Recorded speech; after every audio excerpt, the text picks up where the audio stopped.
He's done some amazing things and been to amazing places, and we all benefit from knowing more from him. So thank you again, Dahr. Thank you. Any questions? We do have about 15 minutes for questions. So Kelly has a mic, and she'll bring it over to you if you raise your hand. And okay. Right over there. I don't know where you pointed first. Dan. Dan? I just I know wanted, Dan. I thought you'd announce that he was going to sign his books. Yes, I'll sign books. You're not going to let me out with scot-free, are you? Since you are writing a book about the soldiers that are resisting, could you talk a little bit about Mark Hall and the recent case with this hip-hop artist? Yeah. My second book is called The Will to Resist, Soldiers Who Refuse to Fight in Iraq and Afghanistan. And some of the highlights of the book are outspoken soldiers who have understood what they're being used for and that this was not what they signed up to join the military to do, was to be a pawn of empire. And they've overtly refused to go to Iraq or Afghanistan. And there's actually been some recent success stories of folks who have refused to go and gotten off, and they're free today. But the specific case that Dan brings up is an Army specialist named Mark Hall. This is a guy who served a tour over in Iraq, and he came back home. Is a classic case. I can't tell. I've told this story, I feel like 20 times over the last year, but just insert a different name and change a few of the variables. He comes back home. He's very disappointed in what he saw and what he did over there. He just wants out. His contract's about to expire. Bang, he's stop lost. He's told, you need to start getting ready. We're going to send you back over to Iraq. He had a family. He was, of course, looking forward to spending time with his family. He was very, very angry at what happened to him, and he's a hip-hop artist, and he wrote a song called Stop Loss, basically just a very angry song full of a lot of visceral political hyperbole against the Army's stop-loss policy, and this is how he decided to deal with his anger, was basically writing a hip-hop song. His commander at first said, hey, I like that, good song, good way to go. A lot of his buddies liked it, but then it's a very interesting case. I think, personally, I feel like it's racially motivated. They waited until they deployed, so they put him in jail and they let him sit there. And they waited until they sent his unit back over to Iraq without him. And then they filed charges against him for a court-martial and said, well, since your unit's in Iraq and the prosecution's witnesses are largely in your unit, we're going to have to send you overseas for your court-martial. So that means journalists like me who've covered the story, am I going to then go spend thousands of dollars and go into the middle of a war zone to cover this story? What's his civilian attorney, David Gesbass, the president of the National Lawyers Guild, what's he going to do? How's he going to get into there? So it's a very disturbing case, and what they're charging with this guy, if they're successful, could result in 7 years in the brig. And keep in mind, this guy has a family. He's come out and said, I've made no threats, I mean no harm, I wrote the song to deal with this situation. But this is a very disturbing case because it's really a matter of free speech, where, you know, the military starts to cross a line. It's precedent setting where do they get to determine then what is art and what is not, and what's okay to put in music and what's not. It's a very, very important case, and of course the answers to these questions are hell no, they don't have that right, and it's very important, and we absolutely have to fight it. So I'm certainly following the case. I'm in touch with David, his lawyer, and we're seeing what's going to happen. And right now they're just trying to get as much information and witnesses as they can to try to mount some kind of a defense for him once they do set a trial date for him.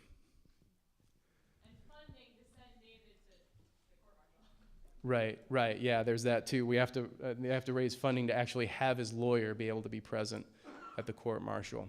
Minor detail. Kelly, there's 2 people behind you and then Mary Lou over here. Okay. Oh, 3 people, okay. David deferred to me. Oh, okay. Thank you for your work. And I have a question that relates to the women that are closer to combat than they ever have been in any previous war, to my knowledge. And most of your descriptions about the reproductive impacts referred specifically to men and the children that were born to them after they came back. But I'm wondering, are there any data being collected on how women are affected differently, or specifically how they are affected as a result of maybe being in the same situations that you described? Thanks for the idea for the story, because I don't think anyone has covered that yet. So thanks for that. I think I'll have a look. Yeah, I haven't seen anything about women soldiers coming back, and then if they try to have children. Certainly there's illnesses and a lot of the same problems that men have to deal with, but specifically on the DU case, I haven't seen anything about it, and of course that silence speaks volumes. Certainly it's worth investigating, but you do bring up another thing. I'll spare more graphic details given the audience, but one thing it's important to mention is the plight of women in the U.S. military today. And I'm actually working on a big story on this right now. I've been spending months on this piece because the most conservative statistic we have from the VA is that 1 in 3 women who serve in the military will be raped. And now recent reports show approximately 11% of men in the military will be raped. And I think these are absolutely the most conservative numbers that we have. There's some organizations that believe that the number of women raped is well over 50%, and certainly the number that experience sexual harassment and assaults, not rape per se, but harassment and assaults is almost 100%. And this is a very, it's really amazing, because then of course the military's response to this, because there's been a lot of attention on that per se in the last year, and the military's response has been, well, we have this new program, we have Sexual Assault Awareness Week, we're giving new trainings, but actually a report came out less than 2 weeks ago that showed there was actually a 25% increase in the last year of reported sexual assaults in the military. And that's just reported, because according to the Pentagon, 80% never get reported.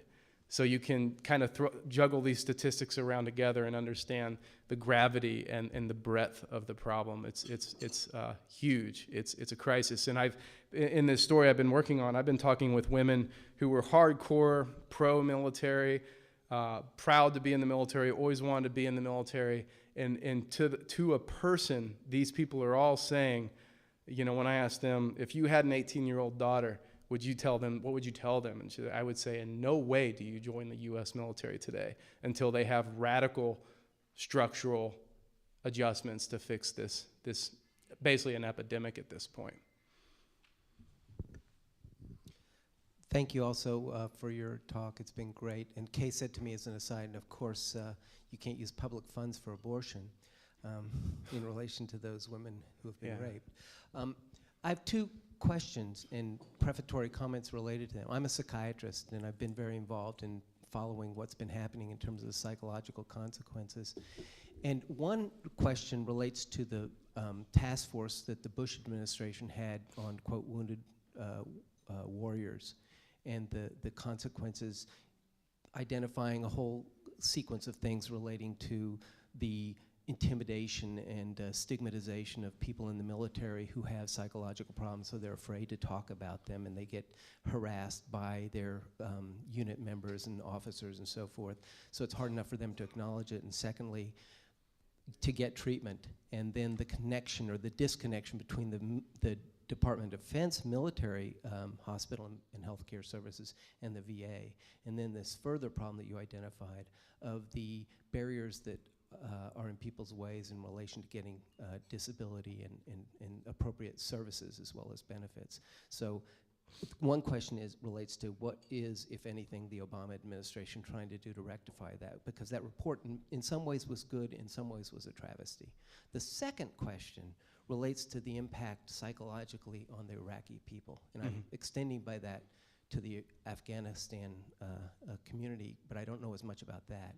A psychiatrist who escaped from Iraq is here in Portland, or has been in Portland, did a wonderful grand rounds, basically showing that the whole country of Iraq has sustained the equivalent of massive PTSD. And if we think the military and contractors who've been there are suffering as a result of this, it pales in comparison to what the people of Iraq have experienced. And I'm wondering if you have much in the way of evidence or information about that. For example, the fact that there were maybe 75 or 80 psychiatrists in Iraq, in the whole country, prior to 2003, and now there are about 25 or 26 because they either fled or were killed because medical people were targeted. So if you could comment on either of those, I'd appreciate it. Yeah, real quick on the first one, the Obama administration has made significant budget increases for the VA, that's for sure. But it's still not nearly enough to because backlogs are at an all-time record. I think the VA now has over 1 million backlog cases. So clearly, it's good that they're increasing the budget, but it's still not enough. A lot more needs to be done. Your second question, I'm really, really glad that you brought that up because people in Iraq, they can't leave. I mean, those who have already had the means have already fled. If they could, they have, and that's why we have. The official estimates are about 2.8 million have fled the country altogether. I think it's much higher than that, and I've had UN people tell me that directly off the record. That there's probably 3 million in Syria alone. But those who remain, the impoverished, the refugees, we're still looking now at about 2.8 million internal refugees within Iraq. And I've talked to some Iraqi psychiatrists in there as well, and especially the children, where they can't sleep, bedwetting, they can't go to school, they're living in terror, bombs going off. They've children that see horrible things on sometimes a daily basis. And absolutely, I've had Iraqi doctors tell me too that they would estimate conservatively like 90% of the whole country, probably about 10% of the country, most of that in the northern region that's seen far less violence.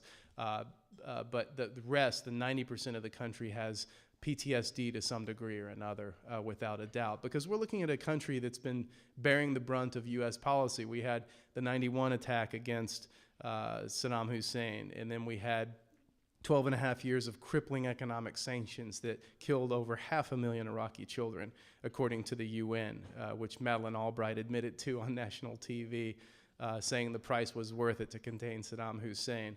And it's in war, it's always the most vulnerable sectors of the population that suffer the most. That's women, elderly, and children. And so whether it's in Iraq or Gaza or Afghanistan, this is a huge problem, and it's they don't get a break. I was talking with someone earlier that it was really hard reporting from Iraq, but I could always then leave and know that I could come back here and eat good food and have electricity and hot showers and kind of recoup and get my legs back under me and kind of patch myself back together before I went back in again. And the hardest part about that was always having my interpreter Harb drive me to the airport and just not even talking about it, but just getting out of the car and going through the checkpoints that he as an Iraqi was not allowed to go through, and me going out and getting on a plane and having my meal and flying away, and he couldn't leave, And that's the thing, is like I could leave and I got to come home and talk to my shrink in the US and deal with my PTSD. So what do they get to do? They get to live there with the bombs. In the last week, more than 300 Iraqis have been killed. We're looking at a massive upswing in violence again. It's really coming unraveled. And the things in the occupation over time have only progressively gotten worse with time. When we say things have gotten better, that means, in 2006, 2007, instead of a few hundred people dying a day or a week, we're down to like 50. So that's an improvement. So, how do you live in that environment psychologically, and how do you maintain it? Well, you basically never get a chance to really decompress and really genuinely feel safe and real peace. You don't. And so what does that do to you psychologically?